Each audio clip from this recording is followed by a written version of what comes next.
Eu sei que muita gente diz que o tempo cura tudo, que a gente aprende a perdoar, a esquecer, a seguir em frente. Mas essas pessoas nunca ouviram a própria filha dizer que elas eram uma vergonha. Nunca sentiram o peso de ser tratada como um móvel velho que precisa ser escondido quando as visitas chegam. Meu nome é Maria de Lourdes Vieira.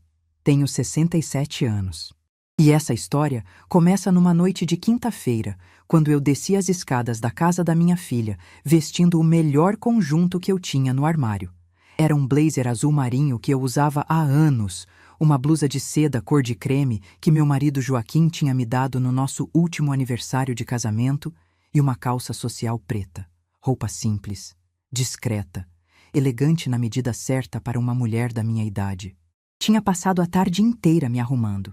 Lavei o cabelo, passei um batom suave, até coloquei os brincos de pérola que foram da minha mãe. Fazia meses que eu não me produzia daquele jeito. A última vez tinha sido no aniversário do meu neto Pedro, quando Renata me deixou ficar na festa porque precisava de alguém para servir os salgadinhos. Mas naquela noite era diferente. Era um jantar de negócios importante e minha filha tinha mencionado semanas antes que eu poderia ir. Não como convidada principal, claro. Renata nunca me tratava como convidada principal de nada, mas pelo menos eu estaria presente. Desci as escadas devagar, segurando no corrimão. Meus joelhos não são mais os mesmos, e aquela escada de mármore que Renata fazia questão de manter encerada era um perigo para qualquer pessoa acima dos 60. Renata estava no hall de entrada, de costas para mim, ajeitando o vestido no espelho enorme que ocupava quase toda a parede. Era um vestido verde esmeralda, justo, que o marido Ricardo tinha comprado numa viagem a Miami. Ela me contou o preço uma vez, como quem não quer nada. Custava mais do que minha aposentadoria de 3 meses. Quando ela ouviu meus passos, se virou. E foi aí que eu vi. Aquela expressão que eu conhecia tão bem. Aquele olhar que descia pelo meu corpo como se estivesse avaliando uma mercadoria com defeito. Os lábios se apertando numa linha fina de desaprovação. Ela não disse nada por alguns segundos. Só ficou me olhando. E cada segundo de silêncio pesava como uma pedra no meu peito. Depois veio a voz. Aquela voz que ela usava quando falava comigo como se eu fosse uma criança que tinha feito algo errado. Doce por fora, afiada por dentro. Ela disse que eu estava pensando em ir daquele jeito. Olhei para minha roupa confusa. Estava tudo no lugar. O blazer bem passado, a blusa sem manchas, a calça com o vinco certinho. Perguntei o que tinha de errado. Renata suspirou. Aquele suspiro longo, carregado de impaciência, que ela dava toda vez que eu fazia algo que a desagradava. E então vieram as palavras que me marcaram para sempre. Ela disse que aquela roupa era velha, que eu ia envergonhar todo mundo. Cruzou os braços, e eu percebi que suas unhas estavam pintadas de um vermelho escuro que combinava com a bolsa de grife encostada no aparador. Envergonhar. A palavra me atingiu como um tapa. Fiquei parada ali, sentindo o chão sumir debaixo dos meus pés. Eu tinha passado a tarde inteira me arrumando. Tinha escolhido a melhor roupa que tinha. E para minha filha, eu era uma vergonha. Tentei dizer que aquela blusa foi presente do pai dela, mas ela me interrompeu com um gesto de mão. Disse que não era hora para sentimentalismo, que era um jantar importante, com gente rica, investidores, pessoas que podiam fazer diferença na carreira do Ricardo. Ela se aproximou de mim e eu senti o perfume francês que custava mais do que meu guarda-roupa inteiro, e sugeriu que eu ficasse em casa. Que ela inventaria uma desculpa. Fica em casa, como um cachorro velho que não pode sair porque assusta as visitas. Fica em casa, mãe. Você atrapalha, mãe. Você envergonha, mãe. Ricardo apareceu no topo da escada naquele momento. Meu genro, o empresário de sucesso.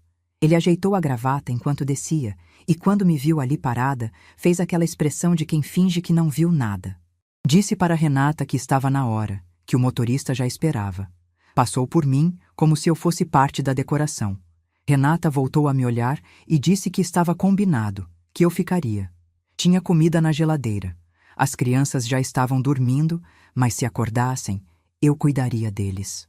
Não era uma pergunta, era uma ordem. Como todas as outras que eu recebia há 5 anos. Cuida das crianças, mãe. Faz o jantar, mãe. Fica invisível, mãe. Olhei para minha filha. Aquela mulher de 42 anos que eu tinha carregado no ventre, que tinha amamentado durante noites sem fim, que tinha ensinado a andar, a falar, a viver. Olhei para o vestido caro, para as joias reluzentes, e percebi que não a reconhecia mais. Em algum momento, ao longo dos anos, eu tinha perdido minha filha. E no lugar dela, tinha surgido essa estranha que me olhava com desprezo. Mas algo diferente aconteceu dentro de mim naquela noite. Em vez de lágrimas, em vez de súplicas, em vez de me desculpar por existir como eu sempre fazia, eu senti uma calma estranha tomar conta do meu corpo. Olhei para Renata e sorri. Um sorriso tranquilo, sereno, que vinha de um lugar que nem eu conhecia. E disse apenas que tudo bem, que ficaria em casa. Ela pareceu surpresa por um segundo. Talvez esperasse resistência, lágrimas. Era o que eu costumava fazer antes. Implorar por um lugar na própria família. Mas naquela noite eu estava cansada de implorar. Ela disse que ótimo, que conversaríamos amanhã. E saiu pela porta da frente com Ricardo, os saltos altos ecoando no piso de mármore, sem olhar para trás. Fiquei parada no hall por alguns minutos. A casa estava em silêncio. Aquele silêncio pesado de mansão vazia, com móveis caros e paredes frias. O lustre de cristal pendia do teto como uma ameaça silenciosa. E então eu fiz algo que me surpreendeu. Subi as escadas de volta para o meu quarto. Peguei minha bolsa de couro marrom, aquela que uso há 15 anos, que Joaquim me deu quando completamos 20 anos de casados. Verifiquei se minha carteira estava lá dentro, se meu celular estava carregado, e desci novamente. Mas dessa vez não fui para a sala de televisão. Não fui para a cozinha esquentar as sobras. Fui para a porta dos fundos. O ar da noite estava fresco, e eu respirei fundo pela primeira vez em horas. Talvez pela primeira vez em anos. Chamei um táxi pelo celular, coisa que meu neto Pedro tinha me ensinado meses antes. E quando o carro chegou, entrei no banco de trás com o coração batendo forte. O motorista perguntou para onde íamos. Eu disse o nome do restaurante. O mesmo restaurante onde Renata e Ricardo estavam indo. Durante o trajeto, fui pensando em como tinha chegado àquele ponto. Como a menina que eu tinha criado com tanto amor tinha se transformado naquela mulher que sentia vergonha da própria mãe. Como eu tinha me tornado invisível dentro da minha própria vida. Mas principalmente, fui pensando no segredo que eu guardava há 5 anos. O segredo que Joaquim tinha me deixado antes de partir. O segredo que eu nunca contei para ninguém. Porque o que Renata não sabia, o que ela nunca se deu ao trabalho de descobrir, era que aquele jantar não aconteceria sem mim. O investidor que ela queria tanto impressionar era meu amigo. O dinheiro que sustentava a empresa do marido dela era meu. As ações que mantinham toda aquela vida de luxo estavam no meu nome. Eu era a sócia majoritária da empresa do meu genro. 52% das ações. E minha filha não fazia ideia. O táxi parou em frente ao restaurante. Olhei para a fachada elegante, para os carros importados, para as pessoas bem vestidas entrando pelas portas de vidro. E por um segundo, hesitei. Talvez fosse melhor voltar para casa. Talvez fosse melhor continuar fingindo. Talvez fosse melhor aceitar o papel de mãe invisível. Mas então eu lembrei das palavras dela. Você vai envergonhar todo mundo. E algo dentro de mim se acendeu. Uma chama que eu achava que tinha apagado há muito tempo. Paguei o motorista e saí do carro. Ajeitei meu blazer azul marinho, aquele mesmo que minha filha tinha chamado de roupa velha. Ergui a cabeça e entrei no restaurante. O maître me reconheceu imediatamente. Eu tinha jantado ali várias vezes com Joaquim. Ele me cumprimentou com um sorriso genuíno. E quando eu pedi uma mesa discreta, num canto onde pudesse ver a entrada sem ser vista, ele não fez perguntas. Sentei protegida por uma coluna e um arranjo de flores enormes. Dali, eu podia ver toda a mesa onde seria o jantar de negócios. Mas ninguém me veria. Pedi uma água com gás e esperei. 15 minutos depois, vi quando Renata e Ricardo entraram. Ela estava radiante, sorrindo, cumprimentando as pessoas como se fosse a dona do lugar. Ele andava um passo atrás, segurando a mão dela como um troféu. Na mesa principal já estava sentado seu Antônio Mendes, o maior investidor do novo projeto de Ricardo, o dono de uma rede de hotéis em São Paulo. E, o que ninguém naquela mesa sabia, meu amigo de longa data, amigo de infância do meu Joaquim. Antônio se levantou para cumprimentá-los. Vi quando Ricardo apertou a mão dele com força demais, tentando parecer confiante. Vi quando Renata deu aquele sorriso ensaiado. E então ouvi a pergunta que mudaria tudo. A voz de Antônio era grave, clara, e chegou até mim mesmo com o burburinho do restaurante. Ele perguntou onde estava Dona Maria. Se eu estava chegando. Do meu canto escondido, vi Ricardo engasgar. Vi Renata congelar por um segundo, o sorriso vacilando antes de se recompor. Ricardo disse que eu não estava me sentindo bem, que tinha preferido ficar em casa. Renata acrescentou que eu era mais caseira, que não gostava desses eventos. Mentira. Mentira descarada. Eu adorava eventos. Era Renata quem não me deixava ir. Antônio franziu a testa. Disse que era uma pena, que tinha assuntos importantes para tratar diretamente comigo. Ricardo tentou contornar, dizendo que ele era o diretor executivo, que qualquer decisão podia passar por ele. Antônio levantou a mão, interrompendo-o, e disse as palavras que fizeram o mundo da minha filha começar a desmoronar. Ele disse que não investia em empresas, investia em pessoas. E a pessoa que tinha dado confiança para ele colocar 15 milhões naquele projeto era eu, que eu tinha aprovado cada cláusula do contrato. Sem minha presença ali, ele não se sentia confortável para fechar o negócio. O silêncio que se seguiu foi ensurdecedor. Vi Ricardo ficar pálido. Vi as mãos de Renata começarem a tremer. Vi os outros executivos trocando olhares confusos. E então Antônio acrescentou, como quem comenta sobre o clima, se eles sabiam que eu era a sócia majoritária da empresa. 52% das ações. Ele presumiu que eu estaria ali representando meus interesses. O rosto de Renata ficou branco. Literalmente branco, como se todo o sangue tivesse sido drenado do corpo dela. Ela olhou para Ricardo, buscando uma explicação que ele claramente não tinha. A boca dele abriu e fechou várias vezes, sem conseguir emitir som. A voz dela saiu estrangulada, quase irreconhecível. Sócia majoritária? Do que ele estava falando? Foi nesse momento que eu me levantei da minha mesa escondida. Ajeitei meu blazer azul marinho, aquele que minha filha tinha chamado de roupa velha, e caminhei em direção a eles. Cada passo parecia acontecer em câmera lenta. O restaurante inteiro pareceu silenciar. Antônio me viu primeiro. Seu rosto se iluminou num sorriso genuíno. Ele se levantou e caminhou até mim, pegando minha mão e beijando-a com a elegância de um cavalheiro de outra época. Disse meu nome com alegria. Disse que estava feliz que eu tinha vindo. Renata se virou, e o que eu vi no rosto dela naquele momento ficará gravado na minha memória para sempre. Primeiro veio o choque puro, os olhos arregalados, a boca aberta. Depois veio a confusão. E, finalmente, quando nossos olhares se encontraram, veio o reconhecimento devastador. Ela entendeu. Naquele segundo, ela entendeu tudo. Cada vez que me excluiu, cada vez que me humilhou, cada vez que me chamou de vergonha. Suas pernas cederam. Ela tentou se apoiar na mesa, mas suas mãos estavam tremendo demais. Ricardo estendeu o braço para segurá-la, mas ela o empurrou. Com uma voz que eu mal reconheci, minha filha perguntou o que estava acontecendo. Olhei para ela com toda a calma que eu tinha guardado durante 5 anos de silêncio. 5 anos de humilhação. 5 anos sendo tratada como um estorvo. E respondi simplesmente que tinha vindo para o jantar. Afinal, parecia que ele não acontecia sem mim. O silêncio naquele restaurante durou apenas alguns segundos, mas pareceu uma eternidade. Todos os olhos estavam em mim. Os executivos, os garçons, as pessoas nas mesas ao redor. Mas eu só conseguia ver Renata. Minha filha estava paralisada, o rosto branco como cera, os lábios tremendo, as mãos agarradas na borda da mesa como se fosse cair a qualquer momento. Ricardo, ao lado dela, parecia ter encolhido.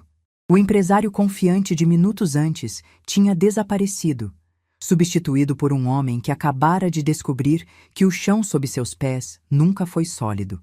Antônio puxou uma cadeira para mim, bem ao lado dele, de frente para minha filha. Sentei com calma, ajeitando minha bolsa no colo, como se aquilo fosse apenas mais um jantar qualquer. Por dentro, meu coração batia tão forte que eu tinha medo de que todos pudessem ouvir. A primeira pessoa a quebrar o silêncio foi um dos executivos, um homem de cabelos grisalhos que eu nunca tinha visto antes. Ele olhou para Antônio e perguntou se aquilo era algum tipo de brincadeira. Antônio riu, daquele jeito tranquilo que homens poderosos riem quando sabem que têm todas as cartas na mão. Ele disse que não era brincadeira nenhuma, que conhecia Maria de Lourdes há mais de 30 anos, que ela era viúva do seu melhor amigo, Joaquim Vieira, um dos contadores mais respeitados de São Paulo, e que qualquer um que fizesse uma pesquisa básica na estrutura societária da empresa descobriria o que ele estava dizendo. Renata finalmente encontrou a voz. Saiu rouca, quebrada, quase irreconhecível. Ela disse que não era possível, que eu era só a mãe dela, que eu morava na casa dela, cuidava dos filhos dela, esquentava a comida que ela deixava na geladeira. Só a mãe dela. As palavras ficaram suspensas no ar como uma sentença. Antônio olhou para Renata com uma expressão que misturava pena e desprezo. Perguntou se ela realmente não sabia quem tinha investido o capital inicial na empresa do marido. Se ela nunca tinha se perguntado de onde veio o dinheiro que transformou um projeto de garagem numa empresa de logística com filiais em 3 estados. Ricardo tentou intervir. Disse que os documentos sempre vieram de um escritório de advocacia, que ele nunca teve acesso direto ao investidor principal, que todas as comunicações eram feitas por intermediários. A voz dele estava trêmula, e eu percebi que suas mãos também tremiam. Olhei para meu genro com uma calma que me surpreendeu. Disse que ele estava certo. Joaquim preferiu manter o anonimato para proteger o investimento. Mas quando ele partiu, há 5 anos, a responsabilidade passou para mim. E eu mantive tudo funcionando em silêncio, aprovando contratos, analisando relatórios, tomando decisões que eles nunca souberam que eram minhas. Renata se levantou abruptamente. A cadeira dela raspou no chão com um barulho que fez algumas pessoas nas mesas vizinhas virarem a cabeça. Ela estava vermelha agora, os olhos brilhando de lágrimas contidas, a respiração pesada. Ela disse que eu tinha mentido, que eu tinha me fingido de coitada todos esses anos, que eu tinha deixado ela me tratar daquele jeito, sabendo o tempo todo que tinha poder para mudar tudo. Olhei para minha filha e senti algo que não esperava. Pena. Não de mim mesma, mas dela. Daquela mulher que tinha se perdido tanto na busca por status e aparências que não conseguia mais enxergar a própria mãe. Respondi que não tinha mentido. Tinha apenas ficado em silêncio. E perguntei a ela qual era a diferença entre o que eu fiz e o que ela fazia todos os dias, escondendo a própria mãe quando as visitas chegavam. O golpe acertou em cheio. Vi Renata recuar como se tivesse levado um tapa. Os outros executivos trocavam olhares desconfortáveis. Ricardo tinha afundado na cadeira, parecendo querer desaparecer. Antônio pigarreou e disse que talvez aquele não fosse o melhor momento para discussões familiares, que eles tinham negócios para tratar e que ele preferia fazer isso com todos os envolvidos presentes e com a cabeça fria. Sugeriu remarcar o jantar para a semana seguinte, no escritório, onde poderiam ter uma conversa mais produtiva. Ricardo concordou rapidamente, quase ansiosamente. Qualquer coisa para sair daquela situação. Ele se levantou, tentou pegar o braço de Renata, mas ela se afastou dele com um movimento brusco. Minha filha me olhou uma última vez antes de sair. E o que eu vi naqueles olhos me doeu mais do que todas as humilhações dos últimos 5 anos. Não era raiva, não era vergonha, era medo. Medo puro e genuíno de uma mulher que acabara de perceber que o mundo dela era muito mais frágil do que ela imaginava. Eles saíram do restaurante sem se despedir de ninguém. Eu fiquei ali, sentada ao lado de Antônio, sentindo o peso do que tinha acabado de acontecer. Antônio pediu uma garrafa de vinho e encheu 2 taças. Disse que eu tinha sido muito corajosa, que ele sabia há anos que a situação na casa de Renata não era boa, mas que nunca imaginou que fosse tão grave. Perguntou por que eu tinha aguentado tanto tempo. Olhei para o vinho na minha taça, pensando na resposta. Disse que no começo achei que era o certo a fazer, que mães se sacrificam pelos filhos, que era meu dever ajudar. Depois, quando percebi que estava sendo usada, já não sabia mais como sair. A cada ano que passava, parecia mais difícil mudar qualquer coisa. Antônio balançou a cabeça lentamente. Disse que entendia, que tinha visto muitos casamentos e famílias desmoronarem por causa desse tipo de dinâmica. Pessoas boas sendo devoradas por pessoas que confundem amor com servidão. Ficamos conversando por mais de 1 hora. Ele me contou sobre os últimos anos, sobre como a empresa tinha crescido, sobre os planos de expansão que Ricardo tinha apresentado. Disse que sempre achou estranho que eu nunca aparecesse nas reuniões, que Ricardo sempre dava desculpas vagas quando perguntavam por mim. Perguntei a ele se o investimento ainda estava de pé, apesar de tudo que tinha acontecido. Antônio sorriu e disse que claro que estava. Que ele investia em pessoas, e a pessoa em quem ele confiava era eu, não Ricardo. Que agora, mais do que nunca, ele queria ter certeza de que eu estaria presente em todas as decisões importantes. Saí do restaurante perto das 11 da noite. O ar estava frio, e eu apertei meu blazer contra o corpo, aquele blazer azul marinho que Renata tinha chamado de roupa velha. Agora ele parecia uma armadura. Chamei um táxi e dei o endereço da casa de Renata. Durante o trajeto, fui pensando no que encontraria quando chegasse. Gritos, lágrimas, silêncio gelado. Qualquer coisa parecia possível. Quando o táxi parou em frente à casa, vi que as luzes da sala ainda estavam acesas. Paguei o motorista e caminhei até a porta. Minha chave ainda funcionava, mas hesitei antes de usá-la. Aquela casa tinha sido minha prisão nos últimos 5 anos. Cada cômodo carregava memórias de humilhações pequenas e grandes, de olhares de desprezo, de palavras que cortavam como navalhas. Respirei fundo e entrei. Renata estava sentada no sofá da sala, sozinha. As luzes estavam baixas e ela segurava uma taça de vinho vazia, os olhos vermelhos e inchados de quem tinha chorado por horas. Ricardo não estava em lugar nenhum. Provavelmente tinha se trancado no escritório ou saído para esfriar a cabeça. Ou talvez para ligar para os advogados. Naquele momento, eu não me importava. Quando me viu, ela não se levantou. Apenas me olhou. E pela primeira vez em anos, eu não vi desprezo naquele olhar. Vi uma mulher perdida, confusa, tentando entender como o mundo dela tinha virado de cabeça para baixo em questão de horas. Ela perguntou por que eu nunca tinha contado. A voz dela estava cansada, derrotada, completamente diferente daquela voz afiada que me mandava ficar em casa poucas horas antes. Sentei na poltrona de frente para ela. Disse que no começo era porque Joaquim tinha pedido sigilo. Ele queria que Ricardo provasse seu valor, sem saber que tinha uma rede de proteção. Depois, quando Joaquim partiu, eu pensei em contar, mas aí vi como Renata me tratava. Vi como ela me escondia dos amigos, como fingia que eu não existia quando convinha. E decidi esperar para ver se ela mudaria. Renata perguntou se eu estava me vingando, se tudo aquilo tinha sido planejado para humilhá-la. Balancei a cabeça. Disse que não tinha planejado nada, que a única coisa que eu queria naquela noite era ir ao jantar com minha família, usar meu blazer, sentar à mesa, ser tratada como uma pessoa normal. Mas ela tinha me chamado de vergonha. Tinha me mandado ficar em casa como se eu fosse um incômodo que precisava ser escondido. Minha voz falhou um pouco nessa parte, e eu precisei respirar fundo antes de continuar. Disse que naquele momento, quando ela saiu pela porta sem olhar para trás, eu entendi que não podia mais ficar em silêncio, que se eu continuasse aceitando aquele tratamento, ia me perder completamente. Ia virar um fantasma na minha própria vida.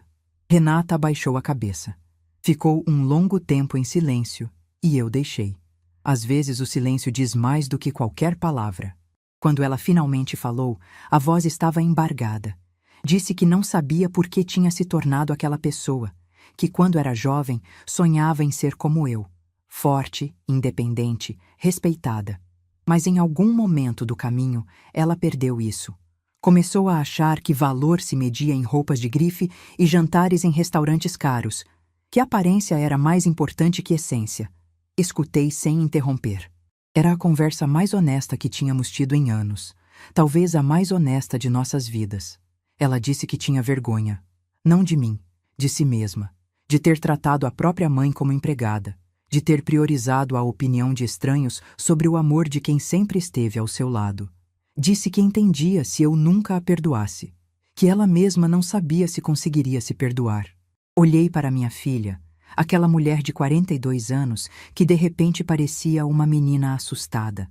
E disse a verdade, que eu não sabia se conseguia perdoar, que aquilo não era algo que se resolve em uma noite, com lágrimas e palavras bonitas, mas que eu ainda a amava, que nunca tinha deixado de amar, mesmo nos momentos mais difíceis, mesmo quando ela me fazia sentir que eu não valia nada.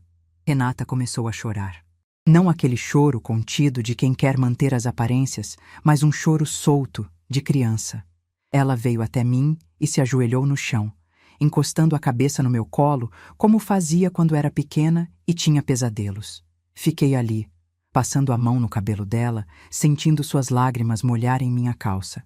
E por um momento, só por um momento, pareceu que as coisas poderiam ficar bem. Mas eu sabia que aquela era apenas a primeira noite de uma longa jornada. Que palavras ditas em momentos de crise nem sempre se transformam em ações. Que Renata teria que provar, dia após dia, que realmente queria mudar.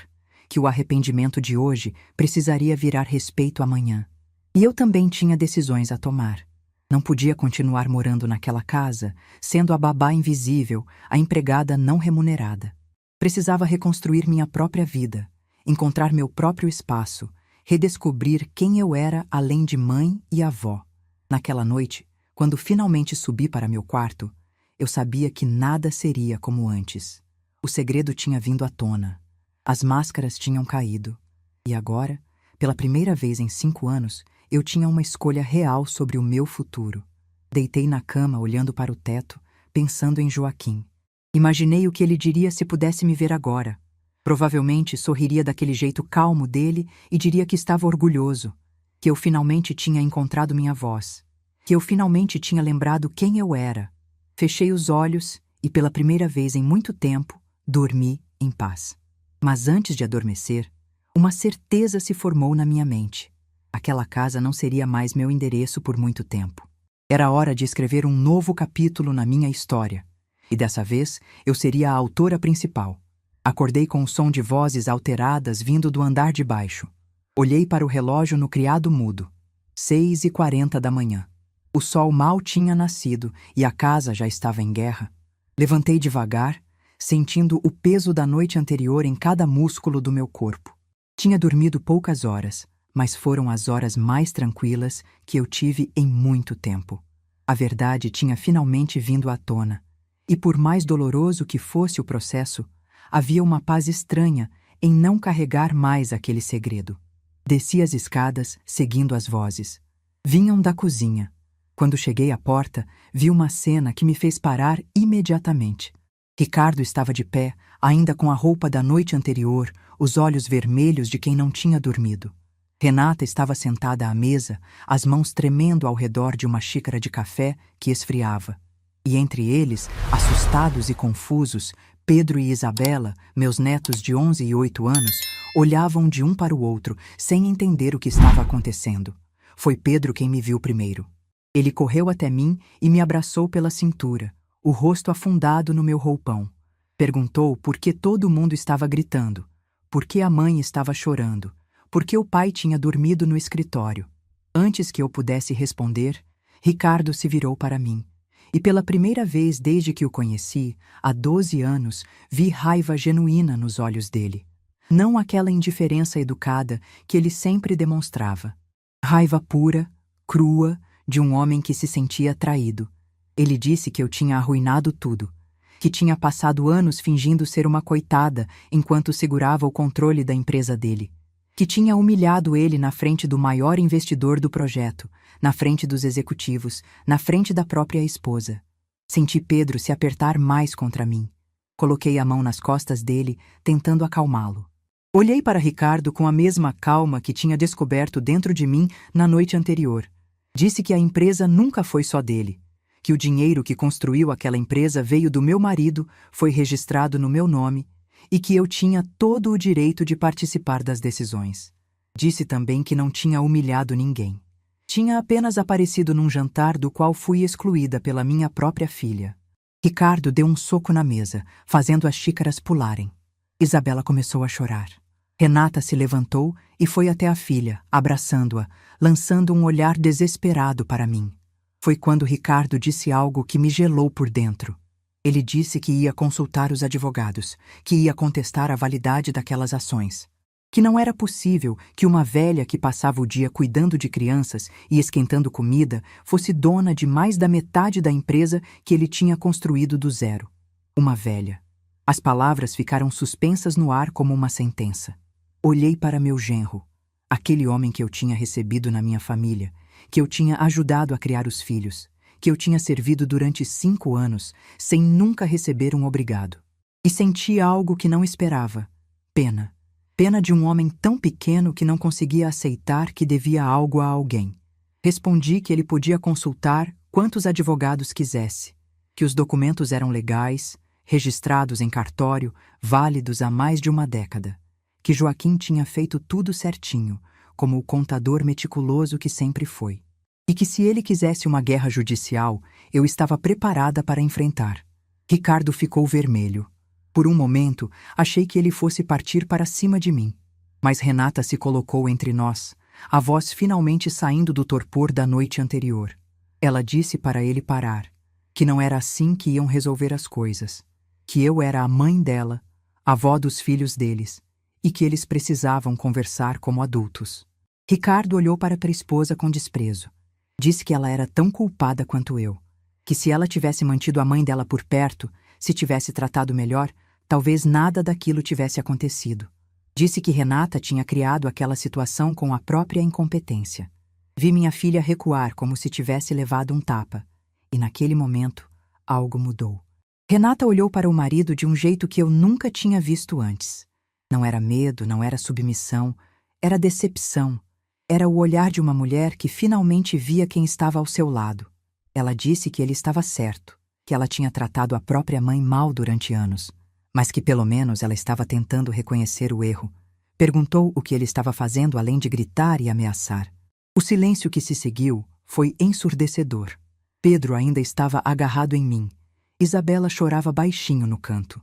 E no meio daquela cozinha que tantas vezes eu tinha limpado sozinha, 2 gerações da minha família estavam se despedaçando. Foi Isabela quem quebrou o silêncio. Com aquela voz fina de criança, ela perguntou se a vovó ia embora, se a gente não ia mais fazer biscoito junto, se eu estava brava com ela. Me ajoelhei no chão, ignorando a dor nos joelhos, e abri os braços para minha neta. Ela veio correndo e se jogou em mim, chorando. Pedro também veio, e de repente eu estava ali, no meio da cozinha, abraçando meus 2 netos enquanto o mundo dos adultos desmoronava ao redor. Disse para eles que a vovó nunca ia ficar brava com eles, que eu os amava mais do que qualquer coisa no mundo, mas que a vovó precisava de um tempo para pensar, para descansar, para cuidar de si mesma. Disse que isso não significava que eu ia abandoná-los, que a gente ia continuar se vendo, fazendo biscoito, assistindo filme junto. Pedro perguntou se eu ia morar em outro lugar. A pergunta saiu tão direta, tão simples, que me pegou desprevenida. Olhei para ele, para aquele menino de 11 anos que tinha me ensinado a usar o celular, que às vezes vinha conversar comigo no meu quarto quando os pais brigavam, que era mais observador do que qualquer adulto daquela casa. Disse que sim, que a vovó ia procurar um cantinho só dela, mas que ele e Isabela sempre seriam bem-vindos, sempre teriam um lugar no meu coração e na minha casa, onde quer que eu estivesse. Renata começou a chorar de novo. Ricardo bufou e saiu da cozinha, batendo a porta do escritório com força. O barulho ecoou pela casa como um trovão. E eu fiquei ali, no chão frio, segurando meus netos, sentindo que finalmente tinha tomado a decisão certa. Mais tarde naquela manhã, enquanto Renata levava as crianças para a escola, eu subi para o meu quarto e comecei a arrumar minhas coisas. Não tinha muita coisa. Roupas, alguns livros, as fotos de Joaquim, os brincos da minha mãe. 5 anos morando naquela casa e tudo o que eu tinha cabia em 2 malas. Era triste e libertador ao mesmo tempo. Estava fechando a 2ª mala quando meu celular tocou. Era um número desconhecido. Atendi sem saber o que esperar. A voz do outro lado era de Antônio Mendes. Ele perguntou como eu estava, se a noite tinha sido difícil, se eu tinha conseguido descansar. Disse que tinha ficado preocupado, que não conseguiu dormir direito pensando na situação. Contei brevemente o que tinha acontecido de manhã. A discussão, as ameaças de Ricardo, a decisão de sair de casa. Antônio ficou em silêncio por um momento e depois disse algo que mudou completamente o rumo do meu dia. Ele disse que tinha uma proposta para mim, que estava pensando nisso desde a noite anterior, mas que a conversa daquela manhã tinha confirmado sua decisão. Queria me oferecer uma posição formal no conselho da empresa. Não como investidora silenciosa, mas como conselheira ativa, com voz e voto em todas as decisões importantes. Fiquei sem palavras por alguns segundos. Perguntei se ele tinha certeza, se não era precipitado, se Ricardo não ia criar mais problemas. Antônio riu baixinho. Disse que Ricardo podia criar os problemas que quisesse, mas que a realidade era simples. Eu era dona de 52% da empresa, e ele estava colocando mais 15 milhões no projeto. Juntos, nós tínhamos poder suficiente para decidir o futuro daquela empresa com ou sem a cooperação do meu genro. Disse também que tinha um apartamento vazio no prédio dele, no centro da cidade. Um lugar que ele mantinha para visitas de negócios, mas que estava desocupado há meses. Se eu precisasse de um lugar para ficar enquanto organizava minha vida, era só aceitar. Sem compromisso, sem prazo, pelo tempo que eu precisasse. Senti as lágrimas chegando, mas não deixei cair. Agradeci. Disse que precisava pensar, que era muita coisa de uma vez só. Antônio entendeu e disse que não tinha pressa, que o apartamento estaria disponível quando eu quisesse e que a proposta do conselho ficaria de pé pelo tempo que eu precisasse para decidir. Quando desliguei o telefone, minhas mãos estavam tremendo. Não de medo, mas de uma emoção que eu não sentia há muito tempo. Esperança. Pela primeira vez em 5 anos, eu tinha opções reais. Tinha um lugar para ir, tinha uma posição para ocupar, tinha pessoas que me respeitavam pelo que eu era. Renata voltou da escola por volta das 10 da manhã. Encontrou-me no quarto, com as malas prontas, olhando pela janela para o jardim, onde tantas vezes eu tinha brincado com meus netos. Ela parou na porta, os olhos ainda inchados de chorar. Perguntou se eu realmente ia embora. Se não tinha jeito de a gente resolver as coisas, de recomeçar, de tentar de novo. Virei para ela e disse a verdade. Disse que eu a amava, que sempre ia amar, mas que não podia continuar naquela casa. Que cada canto daquele lugar me lembrava de anos sendo tratada como invisível. Que eu precisava de um espaço meu, onde eu pudesse existir sem pedir permissão, sem me desculpar por ocupar espaço. Renata começou a protestar, mas eu levantei a mão. Disse que não era uma punição, era uma necessidade. Que talvez, com distância, a gente conseguisse construir uma relação de verdade. Uma relação baseada em respeito, não em obrigação. Em escolha, não em dependência. Ela perguntou para onde eu ia. Disse que tinha uma opção, um apartamento no centro, emprestado por um amigo. Que ia ficar lá temporariamente, enquanto decidia os próximos passos. Renata quis saber se era Antônio. Confirmei. E então, vi algo mudar no rosto da minha filha. Uma compreensão tardia de que eu tinha uma vida além daquela casa, conexões além daquela família, valor além do papel de babá e empregada que ela tinha me designado. Ela disse que ia sentir minha falta, que as crianças iam sentir minha falta, que a casa não ia ser a mesma sem mim. Olhei para minha filha e disse algo que precisava ser dito há muito tempo. Disse que eu também ia sentir falta, mas que sentir falta era diferente de se anular, que amor de verdade não exige que a gente desapareça para caber no espaço que os outros permitem, que eu tinha passado 5 anos tentando me fazer pequena para não incomodar e que isso tinha quase me destruído. Renata não respondeu. Ficou ali parada, chorando em silêncio, enquanto eu pegava minhas malas e descia as escadas pela última vez. Na porta da frente, dei uma última olhada para trás. Aquela casa onde eu tinha vivido 5 anos, onde eu tinha cuidado dos meus netos, onde eu tinha sido invisível durante tanto tempo. E senti uma coisa estranha. Gratidão. Gratidão por aquele lugar ter me ensinado o que eu não queria mais ser. Gratidão por ter me empurrado até o limite, onde eu finalmente encontrei minha força. O táxi já estava esperando na porta. Coloquei as malas no porta-malas e entrei no banco de trás. Quando o motorista perguntou para onde, eu dei o endereço do apartamento no centro. E enquanto o carro se afastava daquela casa, eu não olhei pelo retrovisor. Não precisava.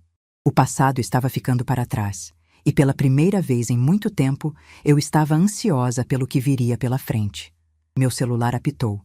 Era uma mensagem de Pedro. Vovó, posso te visitar no fim de semana? Posso levar a Isa também? Sorri, sentindo o coração aquecer. Respondi com 4 palavras. Sempre, meu amor. Sempre. Algumas coisas eu estava deixando para trás, mas as que realmente importavam, essas eu levava comigo. E agora, finalmente, eu tinha um lugar só meu para recebê-las. O apartamento de Antônio ficava no 12º andar de um prédio elegante no centro da cidade. Quando o porteiro me entregou as chaves, olhou para minhas 2 malas surradas e deve ter pensado que eu era alguma parente pobre vindo de visita. Não disse nada, apenas indicou o elevador com um gesto educado. Abri a porta e entrei num espaço que parecia de outro mundo. Sala ampla com janelas enormes, cozinha equipada, 2 quartos com camas feitas, banheiro com toalhas macias. Tudo limpo, organizado, esperando por alguém, esperando por mim. Larguei as malas no chão e fui até a janela. Dali eu podia ver a cidade inteira se estendendo até o horizonte. Carros pequenos como formigas, pessoas caminhando apressadas, a vida acontecendo lá embaixo enquanto eu estava ali em cima, finalmente respirando. Pela primeira vez em 5 anos, eu estava sozinha. Não tinha criança para buscar na escola, não tinha jantar para preparar, não tinha roupa para lavar. O silêncio do apartamento não era pesado como o silêncio da casa de Renata. Era leve, era meu. Passei os primeiros dias me adaptando. Aprendi a usar a máquina de café italiana que Antônio tinha deixado. Descobri um mercadinho a 2 quadras que vendia pão fresco de manhã. Encontrei uma padaria com as melhores empadas que eu já tinha provado. Pequenas alegrias que eu tinha esquecido que existiam. Pedro e Isabela vieram me visitar no sábado, como prometido. Renata os trouxe, mas não subiu. Ficou esperando no carro e eu entendi a mensagem.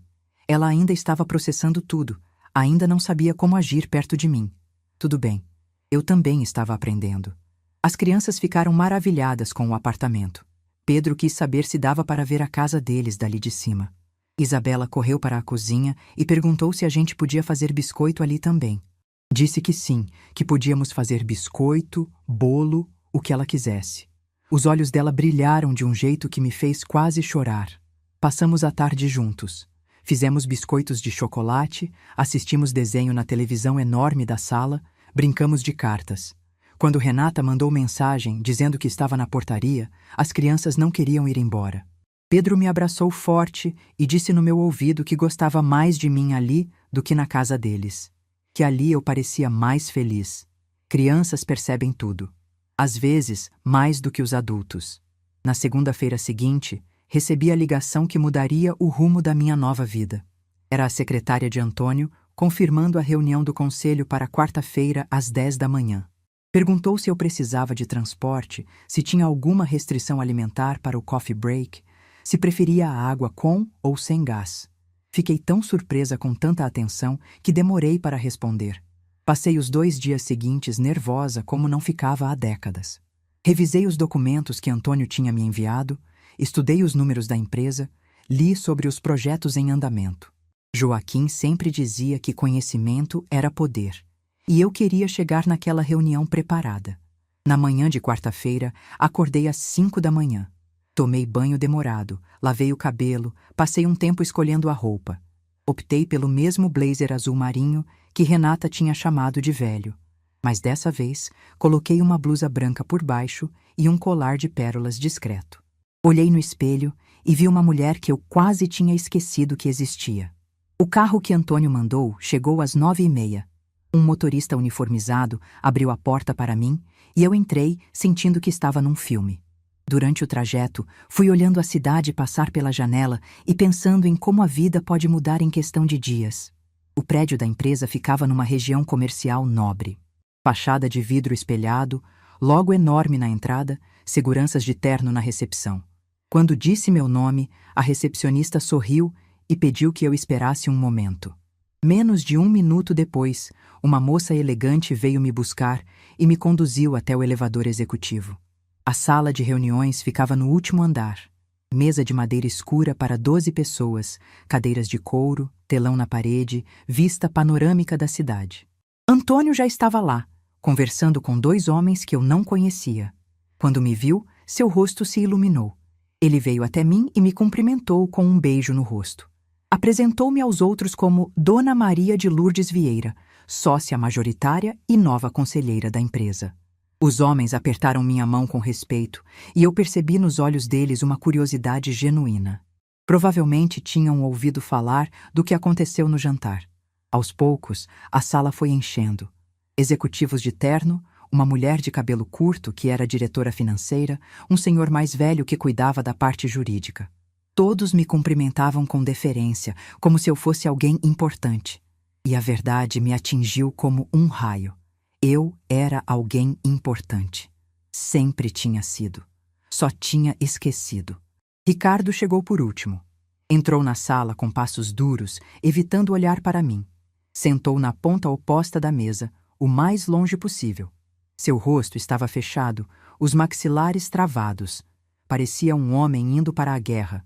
Antônio abriu a reunião, agradecendo a presença de todos e anunciando oficialmente minha entrada no conselho. Explicou que eu era a maior acionista da empresa desde sua fundação e que, a partir daquele momento, participaria ativamente das decisões estratégicas. Houve aplausos educados ao redor da mesa. Ricardo não bateu palmas. Os primeiros pontos da pauta foram técnicos: relatórios financeiros, projeções de crescimento, análise de mercado. Eu ouvia atentamente, fazendo anotações, tentando absorver o máximo de informação possível. Era um mundo novo para mim, mas não era impossível de entender. Joaquim tinha me ensinado a ler balanços quando éramos jovens, e aquele conhecimento estava voltando aos poucos. Foi no 4º item da pauta que as coisas esquentaram. Era uma proposta de expansão para o Nordeste, um projeto que Ricardo vinha defendendo há meses. Ele apresentou os números com confiança, falou sobre oportunidades de mercado, mostrou gráficos coloridos no telão. Era claramente algo em que tinha investido muito tempo e energia. Quando terminou, Antônio perguntou se alguém tinha considerações. O silêncio durou alguns segundos. Então eu levantei a mão. Todos os olhos se voltaram para mim. Ricardo ficou tenso na cadeira, os dedos apertando a caneta com força. Disse que tinha algumas perguntas, que os números pareciam otimistas demais considerando a situação econômica atual, que o custo de implementação parecia subestimado, que não havia menção aos riscos de inadimplência na região, que historicamente eram mais altos do que no Sudeste. Ricardo me interrompeu, a voz carregada de irritação. Disse que eu não entendia de negócios, que tinha passado os últimos anos cuidando de crianças e cozinhando, que não tinha qualificação para questionar um projeto daquela magnitude. O silêncio que se seguiu foi constrangedor. Os outros executivos trocavam olhares desconfortáveis. Antônio franziu a testa, claramente desaprovando a atitude do meu genro. Olhei para Ricardo com a mesma calma que tinha descoberto dentro de mim naquela noite no restaurante. Disse que ele tinha razão em uma coisa. Eu tinha passado os últimos anos cuidando de crianças e cozinhando. Mas antes disso, tinha passado 20 anos ao lado de Joaquim Vieira, um dos contadores mais respeitados de São Paulo. Disse que tinha aprendido a ler um balanço antes de ele aprender a andar. E que minhas perguntas eram válidas, independentemente do que eu tivesse feito nos últimos 5 anos. A diretora financeira, uma mulher de uns 50 anos chamada Doutora Cristina, pediu a palavra. Disse que concordava com minhas observações, que ela mesma tinha levantado pontos similares em reuniões anteriores, mas que suas preocupações tinham sido descartadas. Que era reconfortante ver alguém fazendo as perguntas certas. Ricardo ficou vermelho. Tentou argumentar, mas Antônio levantou a mão pedindo silêncio. Disse que a proposta seria revisada antes de qualquer aprovação, que uma análise mais conservadora seria feita, considerando os pontos levantados, e que esperava que todos os membros do conselho fossem tratados com respeito, independentemente de seu histórico pessoal. Era um recado direto para Ricardo. E todos na sala entenderam. A reunião continuou por mais 2 horas, mas o clima tinha mudado. Eu fiz outras perguntas, dei algumas sugestões, participei das discussões como qualquer outro membro do conselho. E aos poucos, fui percebendo que as pessoas me ouviam. que minha opinião tinha peso, que eu não era mais invisível. Quando a reunião terminou, Ricardo foi o primeiro a sair. Passou por mim sem dizer uma palavra, os ombros curvados, como se carregasse o peso do mundo. Por um momento, senti pena dele. Mas então lembrei de todas as vezes que ele passou por mim como se eu fosse parte da decoração, e a pena se transformou em indiferença. Antônio me convidou para almoçar. Fomos a um restaurante italiano a algumas quadras dali, um lugar discreto com toalhas de linho e garçons que falavam baixo. Ele pediu uma garrafa de vinho e disse que estava orgulhoso de mim, que eu tinha me saído melhor do que ele esperava, que minhas perguntas tinham sido pertinentes e corajosas. Agradeci, mas disse que não tinha feito nada demais. Tinha apenas feito o que Joaquim teria feito no meu lugar. Olhado os números com cuidado, questionado o que parecia bom demais para ser verdade, protegido o investimento. Antônio sorriu e disse que era exatamente por isso que Joaquim tinha me escolhido para ser dona daquelas ações. Não porque eu era a esposa dele, mas porque eu era a pessoa certa para o trabalho. Aquelas palavras ficaram comigo pelo resto do dia. A pessoa certa para o trabalho. Joaquim sempre acreditou em mim, mesmo quando eu mesma tinha parado de acreditar. Voltei para o apartamento no fim da tarde, exausta, mas estranhamente energizada. Tinha sido um dia longo, cheio de informações novas, de desafios inesperados, de pequenas vitórias. E pela primeira vez em muito tempo, eu me sentia viva. Meu celular tocou quando eu estava tirando os sapatos. Era Renata. Hesitei antes de atender, sem saber o que esperar. A voz dela estava diferente, mais suave, mais hesitante. Ela disse que Ricardo tinha chegado em casa furioso, reclamando da reunião, reclamando de mim. Disse que ele tinha falado coisas horríveis, que tinha culpado ela por tudo, que tinham brigado feio. Perguntei se ela estava bem. Ela disse que sim, que estava bem, mas que precisava me contar uma coisa. Meu coração acelerou. Perguntei o que era. Renata respirou fundo do outro lado da linha. E então disse as palavras que eu nunca esperava ouvir. Ela disse que ia pedir a separação, que não aguentava mais viver com um homem que não respeitava ninguém, que ver como ele me tratou na reunião, pelo relato que ele mesmo fez se gabando, tinha sido a gota d'água. Disse que eu tinha razão o tempo todo, que ela tinha se casado com um homem pequeno e que tinha se tornado pequena junto com ele. Fiquei em silêncio por um longo momento, processando o que tinha ouvido. Minha filha, a mesma que semanas antes me chamava de vergonha, estava me pedindo desculpas de uma forma que eu nunca imaginei possível. Perguntei o que ela precisava, se eu podia ajudar em alguma coisa. Renata começou a chorar. Disse que só precisava saber se eu ainda a amava, se ainda tinha chance de a gente reconstruir nossa relação, se eu podia perdoá-la por tudo que tinha feito. Senti as lágrimas chegando aos meus próprios olhos. Disse que sim, que eu sempre ia amá-la, que o perdão não era algo que acontecia de uma vez só, mas que eu estava disposta a tentar, que a gente podia recomeçar, devagar, com respeito, como deveria ter sido desde o início. Quando desliguei o telefone, fiquei olhando para a cidade pela janela do apartamento. As luzes começavam a se acender, pontilhando a escuridão como pequenas estrelas terrestres. Joaquim costumava dizer que a vida era feita de ciclos, que tudo que começa, termina, e que tudo que termina abre espaço para algo novo. Naquela noite, um ciclo estava terminando, e outro, finalmente, estava começando. O apartamento de Antônio ficava no 12º andar de um prédio elegante no centro da cidade. Quando o porteiro me entregou as chaves, olhou para minhas 2 malas surradas e deve ter pensado que eu era alguma parente pobre vindo de visita. Não disse nada, apenas indicou o elevador com um gesto educado. Abri a porta e entrei num espaço que parecia de outro mundo. Sala ampla com janelas enormes, cozinha equipada, 2 quartos com camas feitas, banheiro com toalhas macias. Tudo limpo, organizado, esperando por alguém. Esperando por mim. Larguei as malas no chão e fui até a janela. Dali eu podia ver a cidade inteira se estendendo até o horizonte. Carros pequenos como formigas, pessoas caminhando apressadas, a vida acontecendo lá embaixo enquanto eu estava ali em cima, finalmente respirando. Pela primeira vez em 5 anos, eu estava sozinha.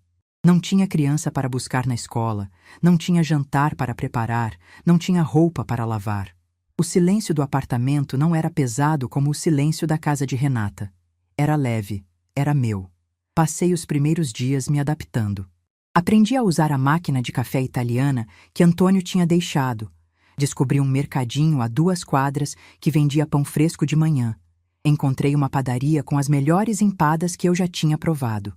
Pequenas alegrias que eu tinha esquecido que existiam. Pedro e Isabela vieram me visitar no sábado, como prometido. Renata os trouxe, mas não subiu. Ficou esperando no carro e eu entendi a mensagem.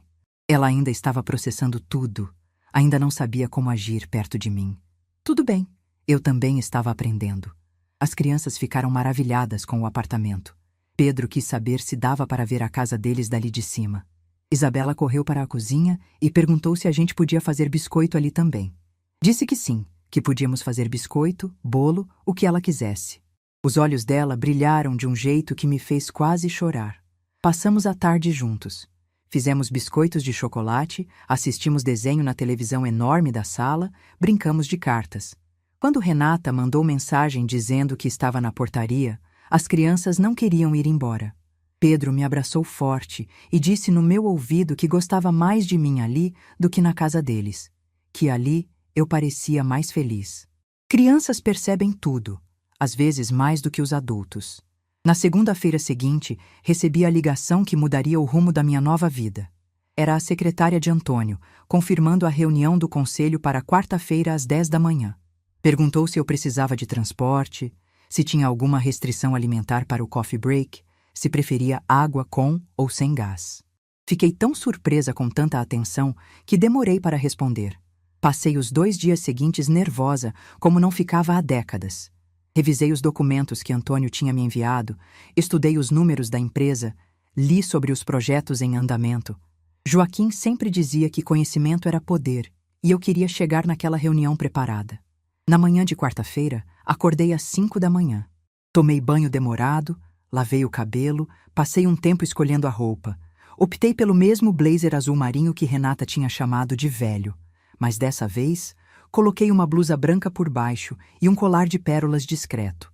Olhei no espelho e vi uma mulher que eu quase tinha esquecido que existia. O carro que Antônio mandou chegou às 9h30. Um motorista uniformizado abriu a porta para mim e eu entrei, sentindo que estava num filme. Durante o trajeto, fui olhando a cidade passar pela janela e pensando em como a vida pode mudar em questão de dias. O prédio da empresa ficava numa região comercial nobre.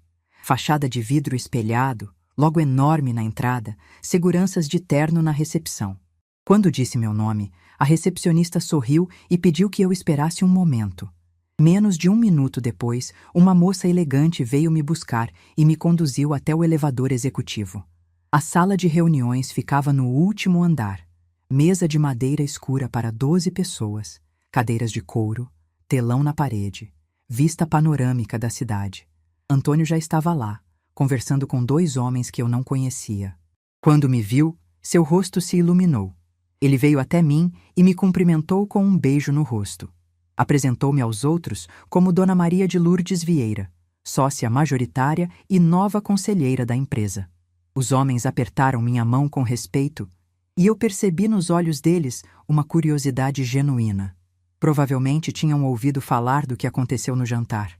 Aos poucos, a sala foi enchendo. Executivos de terno, uma mulher de cabelo curto que era diretora financeira, um senhor mais velho que cuidava da parte jurídica. Todos me cumprimentavam com deferência, como se eu fosse alguém importante. E a verdade me atingiu como um raio. Eu era alguém importante. Sempre tinha sido. Só tinha esquecido. Ricardo chegou por último. Entrou na sala com passos duros, evitando olhar para mim. Sentou na ponta oposta da mesa, o mais longe possível. Seu rosto estava fechado, os maxilares travados. Parecia um homem indo para a guerra. Antônio abriu a reunião, agradecendo a presença de todos e anunciando oficialmente minha entrada no conselho. Explicou que eu era a maior acionista da empresa desde sua fundação e que, a partir daquele momento, participaria ativamente das decisões estratégicas. Houve aplausos educados ao redor da mesa. Ricardo não bateu palmas. Os primeiros pontos da pauta foram técnicos: relatórios financeiros, projeções de crescimento, análise de mercado. Eu ouvia atentamente, fazendo anotações, tentando absorver o máximo de informação possível. Era um mundo novo para mim, mas não era impossível de entender.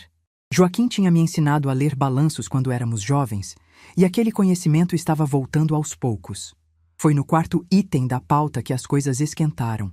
Era uma proposta de expansão para o Nordeste, um projeto que Ricardo vinha defendendo há meses. Ele apresentou os números com confiança, falou sobre oportunidades de mercado, mostrou gráficos coloridos no telão. Era claramente algo em que tinha investido muito tempo e energia. Quando terminou, Antônio perguntou se alguém tinha considerações. O silêncio durou alguns segundos. Então, eu levantei a mão. Todos os olhos se voltaram para mim. Ricardo ficou tenso na cadeira, os dedos apertando a caneta com força. Disse que tinha algumas perguntas, que os números pareciam otimistas demais considerando a situação econômica atual, que o custo de implementação parecia subestimado, que não havia menção aos riscos de inadimplência na região, que historicamente eram mais altos do que no Sudeste. Ricardo me interrompeu, a voz carregada de irritação. Disse que eu não entendia de negócios, que tinha passado os últimos anos cuidando de crianças e cozinhando, que não tinha qualificação para questionar um projeto daquela magnitude. O silêncio que se seguiu foi constrangedor. Os outros executivos trocavam olhares desconfortáveis. Antônio franziu a testa, claramente desaprovando a atitude do meu genro. Olhei para Ricardo com a mesma calma que tinha descoberto dentro de mim naquela noite no restaurante. Disse que ele tinha razão em uma coisa. Eu tinha passado os últimos anos cuidando de crianças e cozinhando. Mas antes disso, tinha passado 20 anos ao lado de Joaquim Vieira, um dos contadores mais respeitados de São Paulo. Disse que tinha aprendido a ler um balanço antes de ele aprender a andar, e que minhas perguntas eram válidas, independentemente do que eu tivesse feito nos últimos 5 anos. A diretora financeira, uma mulher de uns 50 anos chamada doutora Cristina, pediu a palavra. Disse que concordava com minhas observações, que ela mesma tinha levantado pontos similares em reuniões anteriores, mas que suas preocupações tinham sido descartadas, que era reconfortante ver alguém fazendo as perguntas certas. Ricardo ficou vermelho. Tentou argumentar, mas Antônio levantou a mão pedindo silêncio.